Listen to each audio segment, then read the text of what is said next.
No, mà đi lấy xe đâu. Cái lấy dê cũng là cái thế.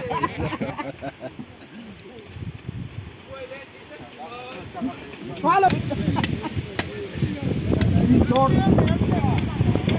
Ala hút lầu hút tu lầu tu indoor ka la hút lầu ya. Cái lấy dê. Anh này lấy chiếc ngọt là lấy đây thì vậy.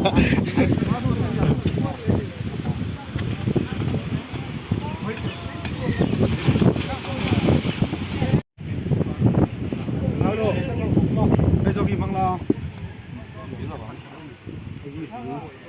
아루 더 마도. laro laro.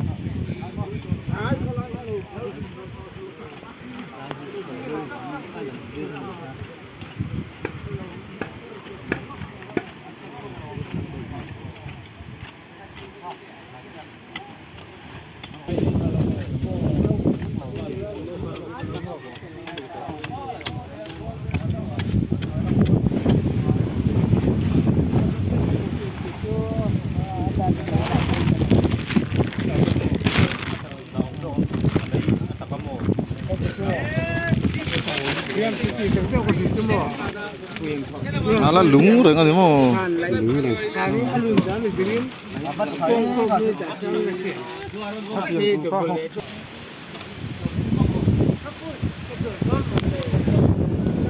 Ngal